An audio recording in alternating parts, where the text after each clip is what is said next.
Assalamualaikum warahmatullahi wabarakatuh. Perkenalkan, nama saya Isnaini Putri Wulandari dengan rekan saya Hoirunisa Irsalina Ma'atiroh serta Miftahul Jannah dari Prodi Hukum Pidana Islam Fakultas Syariah dan Hukum UIN Sunan Ampel Surabaya.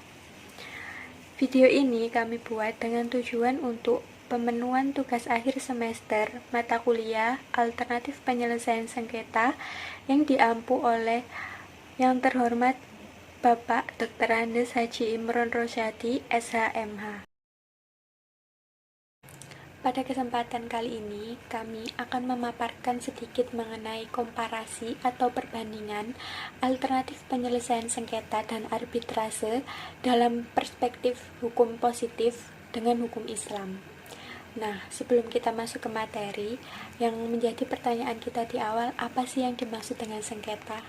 Nah, sengketa sendiri dapat diartikan sebagai suatu keadaan yang mencerminkan para pihak mempunyai masalah, yaitu menghendaki pihak lain berbuat atau tidak berbuat sesuatu, tetapi pihak lain menolak berbuat demikian.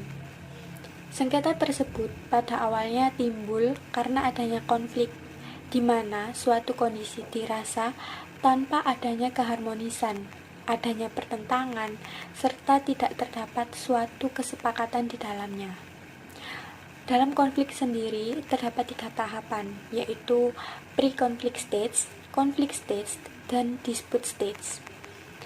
Pre-conflict stage merupakan tahapan awal di mana biasanya mulai adanya keluhan-keluhan dari salah satu pihak karena merasa haknya telah dilanggar oleh pihak lain. Sedangkan conflict stage merupakan tahapan di mana pihak yang lain menunjukkan reaksi negatif yang berupa sikap bermusuhan atas keluhan dari pihak pertama. Dan yang terakhir, dispute stage yang merupakan tahapan di mana situasi meningkat telah menjadi sengketa. Konflik yang terjadi pada para pihak ditunjukkan dan dibawa ke dalam area publik dan kemudian diproses menjadi kasus perselisihan dalam suatu institusi penyelesaian sengketa. Adapun mengenai prosedur penyelesaian sengketa sendiri dapat dibagi menjadi 2 cara, yaitu secara litigasi dan non-litigasi, yang mana dalam penyelesaian sengketa secara litigasi dapat dilakukan melalui pengadilan, sedangkan non-litigasi dapat dilakukan melalui alternatif penyelesaian sengketa dan arbitrase. Baik dalam hukum positif Indonesia maupun hukum Islam sendiri sama-sama mengenai jalur non-litigasi atau penyelesaian sengketa di luar pengadilan. Namun, apa perbedaan dan persamaan di antara keduanya? Dalam video ini kita akan membahasnya lebih lanjut. Nah, yang pertama, kita akan menjelaskan terlebih dahulu mengenai bagaimana sih alternatif penyelesaian sengketa dan arbitrase dalam hukum positif. Dalam UU nomor 30 tahun 1999 tentang arbitrase dan alternatif penyelesaian sengketa, yang dijelaskan lebih spesifik dalam pasal 1 angka 10 bahwa alternatif penyelesaian sengketa merupakan lembaga penyelesaian sengketa atau beda pendapat melalui prosedur yang disepakati para pihak, yakni penyelesaian di luar pengadilan dengan cara konsultasi, negosiasi, konsiliasi, mediasi, dan penilaian ahli. Sebagaimana pengertian dalam undang-undang tersebut, alternatif penyelesaian sengketa terdiri dari berbagai macam cara, yaitu konsultasi, di mana konsultasi merupakan tindakan yang bersifat interpersonal.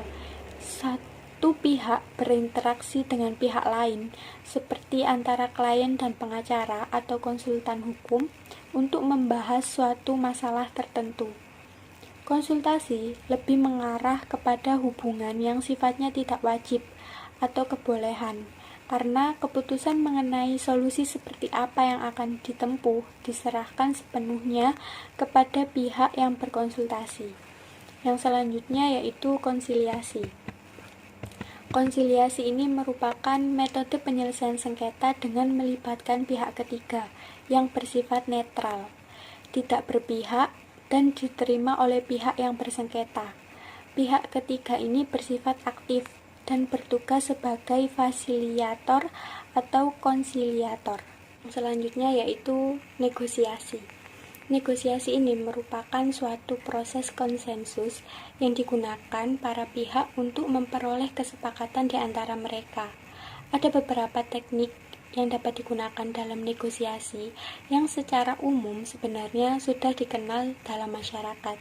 Yang pertama yaitu teknik negosiasi kompetitif yang dikenal sebagai bentuk teknik negosiasi yang bersifat alot. Penggunaan teknik ini biasanya diterapkan karena negosiasi tidak memiliki data-data yang baik dan akurat. Yang selanjutnya yaitu teknik kooperatif.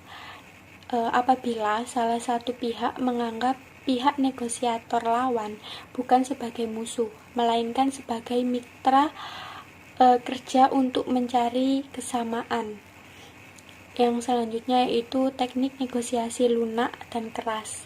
Penggunaan teknik ini mengandung resiko lahirnya kesepakatan yang bersifat semu dan melahirkan pola menang atau kalah. Yang paling terakhir yaitu teknik negosiasi interface, merupakan tanggapan atas teknik keras dan lunak. Teknik ini menawarkan jalan tengah terhadap pertentangan yang ada di dalam teknik keras dan lunak. Nah, cara yang paling terakhir yang digunakan dalam alternatif penyelesaian sengketa yaitu mediasi. Mediasi ini merupakan suatu proses pemecahan masalah di mana pihak luar yang tidak memihak atau netral bekerja sama dengan pihak yang bersengketa untuk membantu mereka memperoleh kesepakatan dengan memutuskan. Pihak ketiga yang disebut sebagai mediator berfungsi untuk membantu para pihak yang berselisih untuk menyediakan fasilitas bagi pihak-pihak di dalam negosiasi untuk mencapai suatu kesepakatan. Selanjutnya yaitu arbitrase. Menurut Undang-Undang Nomor 30 Tahun 1999, arbitrase merupakan cara penyelesaian suatu sengketa perdata di luar pengadilan umum yang didasarkan pada perjanjian arbitrase yang dibuat secara tertulis oleh para pihak yang bersengketa. Ada dua jenis arbitrase yang diakui eksistensi dan kewenangannya untuk memeriksa dan memutus sengketa yang terjadi antara para pihak yang bersengketa, yaitu arbitrase ad hoc atau volunter dan arbitrase institusional atau permanen. Kedua arbitrasi tersebut sama-sama memiliki wewenang untuk mengadili dan memutus sengketa yang terjadi antara para pihak yang mengadakan perjanjian. Adapun perbedaan antara kedua jenis arbitrase tersebut yaitu terletak pada terkoordinasi atau tidak terkoordinasi, yang mana arbitrase ad hoc merupakan arbitrase yang tidak terkoordinasi oleh suatu lembaga. Sedangkan arbitrase institusional merupakan arbitrase yang dikoordinasi oleh suatu lembaga. Terdapat beberapa badan arbitrase Indonesia, yaitu yang pertama, Badan Arbitrase Nasional Indonesia atau BANI. BANI ini mempunyai status yang bebas, otonom, dan juga independen. Tujuan dibentuknya BANI adalah untuk memberikan penyelesaian yang adil dan cepat dalam sengketa-sengketa perdata yang timbul mengenai soal-soal perdagangan, industri, dan keuangan. Yang kedua, Badan Arbitrase Pasar Modal Indonesia atau BAPMI. Tujuan didirikannya BAPMI ini tidak terlepas dari keinginan pelaku pasar modal Indonesia untuk mempunyai sebuah lembaga penyelesaian sengketa di luar pengadilan khusus di bidang pasar modal yang ditangani oleh orang-orang yang memahami pasar modal dengan proses cepat dan murah, keputusan yang final dan mengikat, serta memenuhi rasa keadilan. Yang ketiga yaitu Badan Arbitrase Komoditi Berjangka Indonesia atau BAKTI. BAKTI ini merupakan badan independen dan mandiri yang memfasilitasi penyelesaian sengketa perdata di bidang perdagangan komoditi berjangka. Yang keempat yaitu Badan Arbitrase Syariah Nasional atau Basyarnas. Tujuan dibentuknya Basyarnas ini yaitu untuk menyelesaikan perselisihan atau sengketa perdata muamalah yang timbul dalam bidang perdagangan, industri, jasa, dan lain-lain. Yang kelima, Badan Arbitrase dan Mediasi Hak Kekayaan Intelektual atau BAM-HKI.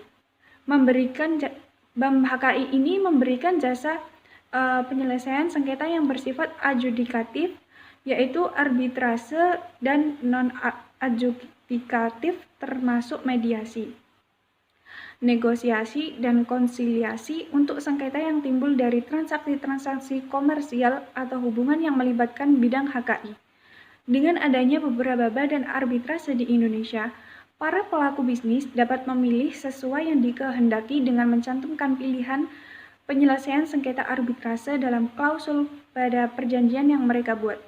Apabila para pihak memilih penyelesaian sengketanya melalui jalur non-litigasi. Yang selanjutnya yaitu alternatif penyelesaian sengketa dan arbitrase dalam hukum Islam. Dalam Islam juga dikenal adanya dua paradigma untuk penyelesaian sengketa, yaitu litigasi dan non-litigasi. Paradigma litigasi merupakan suatu pandangan dan keyakinan mendasar bahwa satu-satunya institusi yang tepat untuk menyelesaikan sengketa adalah melalui pengadilan.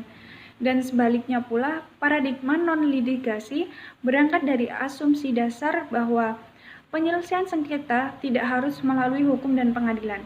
Cara-cara di luar pengadilan jauh lebih efektif untuk menyelesaikan sengketa tanpa meninggalkan luka di hati lawan. Spirit Islam menunjukkan bahwa hendaknya penyelesaian sengketa dilakukan dengan cara-cara di luar pengadilan. Secara implisit dijelaskan oleh Umar bin Khattab, yaitu kembalikanlah penyelesaian perkara kepada sanak keluarga sehingga mereka dapat mengadakan perdamaian, karena sesungguhnya penyelesaian pengadilan itu tidak dapat menimbulkan rasa tidak enak. Begitu pula banyak ayat-ayat Al-Quran, hadis Rasul, dan juga ijma' yang menganjurkan dalam konteks alternatif penyelesaian sengketa tersebut. Yang selanjutnya yaitu islah atau perdamaian. Islah ini merupakan suatu akad dengan maksud untuk mengakhiri suatu persengketaan antara dua orang yang saling bersengketa yang berakhir dengan perdamaian dan tidak merugikan salah satu pihak, atau win-win solution. Adapun terdapat kurang lebih 217 lafal islah dalam Al-Quran khusus yang berkaitan dengan penyelesaian perkara. Al-Quran menyebutkan kata islah dalam beberapa ayat, yaitu islah antara sesama muslim yang bertikai dan antara pemberontak muslim dan pemerintah muslim yang adil dalam surat Al-Hujurat ayat 910. Islah antara suami istri yang diambang perceraian dengan memutus al-hakam atau juru runding dari kedua belah pihak dalam surat Al-Quran An-Nisa ayat 36. Islah memiliki nilai yang sangat luhur dalam pandangan Allah, yaitu pelakunya memperoleh pahala yang besar dalam surat An-Nisa ayat 114. Islah itu baik, terutama islah dalam sengketa rumah tangga dalam surat An-Nisa ayat 128. Kemudian selanjutnya yaitu tahkim atau arbitrase. Dalam perspektif Islam, arbitrase dapat dipadankan dengan istilah tahkim, yang mana tahkim sendiri berasal dari kata hakama. Secara etimologi, tahkim berarti menjadikan seseorang sebagai pencegah suatu sengketa. Secara umum, tahkim memiliki pengertian yang sama dengan arbitrase yang dikenal dewasa ini, yaitu pengangkatan seorang atau lebih sebagai wasit oleh dua orang yang berselisih atau lebih, guna menyelesaikan perselisihan mereka secara damai. Oleh orang yang menyelesaikan disebut dengan hakam. Dasar hukum tahkim adalah Al-Quran Surat Al-Maidah ayat 95 dan Quran Surat An-Nisa ayat 35. Perintah mengambil hakam tersebut adalah mengenai persengketaan yang terjadi antara suami istri. Namun, karena tujuan hakam adalah untuk mendamaikan dan ini merupakan usaha yang terpuji di sepanjang waktu, maka segala persengketaan dianalogikan dengan persengketaan rumah tangga. Ayat-ayat lain yang ada kaitannya dengan tahkim yaitu surat An-Nisa ayat 114 dan 128 dan surat Al-Hujurat ayat 9. Contoh kasus terkini. Komnas HAM mediasi kasus lahan orang Rimba Hitam Hulu-Hulu. Berdasarkan artikel yang dilansir dalam laman resmi Komnas HAM www.komnasham.go.id pada hari Jumat 11 Juni 2021 lalu, sengketa lahan di kawasan tinggal masyarakat adat orang Rimba Hitam Hulu Hulu, Kabupaten Sarolangun, Jambi, menjadi perhatian Komnas HAM. Yang mana langkah mediasi antara berbagai pihak sebagai upaya menemukan solusi bersama. Selama 3 hari, pada tanggal 9 hingga 11 Juni 2021, Komnas HAM mengagendakan pertemuan koordinasi sebagai penanganan sengketa lahan antara masyarakat adat orang Rimba Hitam Hulu Hulu dan PT Sari Aditya Loka atau SAL tentang dugaan hilangnya sumber penghidupan dan tempat tinggal masyarakat adat. Komnas HAM RI juga berkoordinasi dengan Wakil Menteri Agraria dan Tata Ruang atau BPN RI, Wakil Menteri Lingkungan Hidup dan Kehutanan RI, Wakil Ketua Komite 1 DPR RI, Deputi 2 Kantor Staf Presiden RI, dan Bupati Sarolangun, juga PJ Gubernur Jambi. Pada pertemuan hari pertama, Komisioner Pengkajian dan Penelitian Komnas HAM RI Sandra Moniaga mengungkapkan tujuan mediasi agar para pihak mendapatkan solusi terbaik bagi pemenuhan hak masyarakat adat maupun penyelarasan dengan komitmen korporasi PT SAL.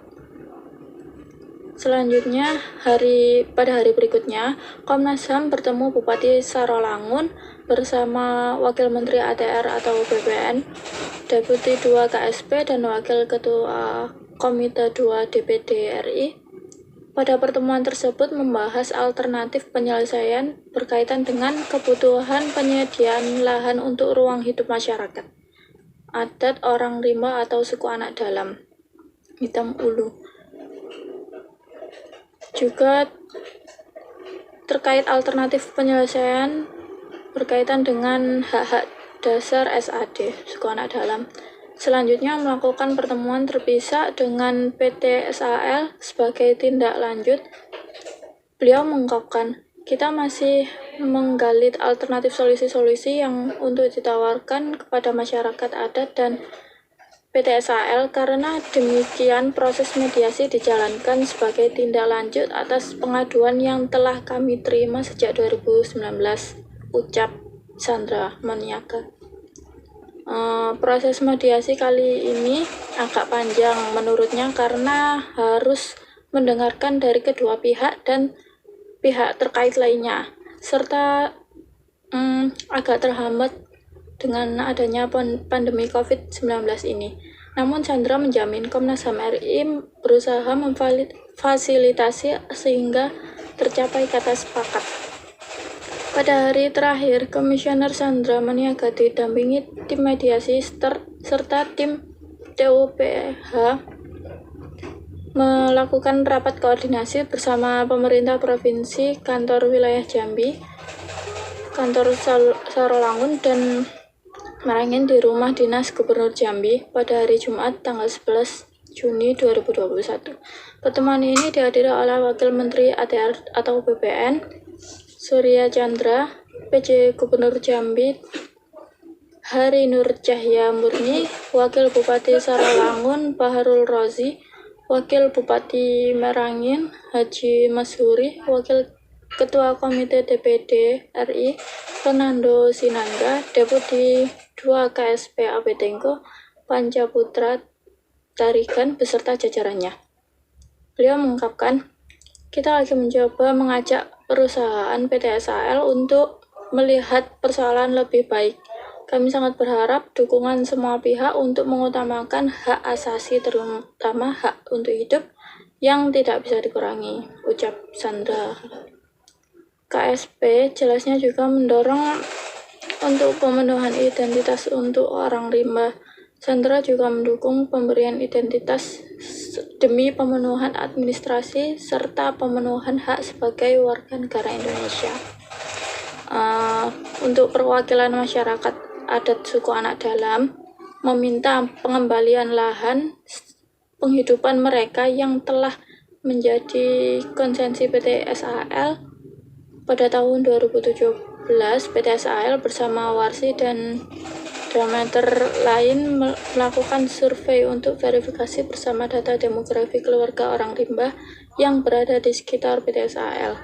Hingga verifikasi menunjukkan terdapat 217 kepala keluarga dan 898 jiwa. Dari data tersebut terdapat sekitar 124 KK dan 478 jiwa yang tinggal di luar kawasan Taman Nasional Bukit 12 atau TNBD. Keberadaan PT SAL di wilayah Sarolangun karena permintaan pemerintah untuk membantu program perkebunan inti rakyat Trans yang dimulai pada tahun 1987 melalui pemberian izin hak guna usaha atau HGU berdasarkan pasal 28 ayat 1 Undang-Undang Pokok Agraria nomor 5 tahun 1960. HGU sendiri merupakan hak untuk mengusahakan tanah yang dikuasai langsung oleh negara dalam jangka waktu tertentu guna perusahaan pertanian, perikanan, atau peternakan. Maka, kewenangan terhadap lahan HGU tersebut ada di tangan negara. Nah, hutan sebagai ruang hidup bagi sebagian orang rimba di dalam kawasan Taman Nasional Bukit 12 atau TNBD seluas 54.000 hektar. Saat ini orang rimba masih melakukan aktivitas bahkan masih bermukim dalam kawasan TNBD tersebut. Jika kawasan TNBD tidak mampu menyediakan komoditas yang diperlukan oleh orang rimba, maka tentunya sudah tidak ada lagi yang bermukim di wilayah tersebut. Oleh karena itu, PT SAL juga telah menjalin kerjasama dengan Balai TNBD sejak April tahun 2018 lalu dalam rangka pemberdayaan orang rimba di bidang ekonomi, pendidikan, dan kesehatan. Balai TNBD memberikan akses kepada masyarakat adat untuk memanfaatkan areal TNBD sebagai ruang hidup mereka, seperti lahan permukiman dan sumber pendapatan. Hal ini juga telah diperkuat dengan terbitnya Surat Keputusan Dirjen KSDAE tanggal 20 Mei 2019 tentang zonasi atau tata ruang pengelolaan TNBD.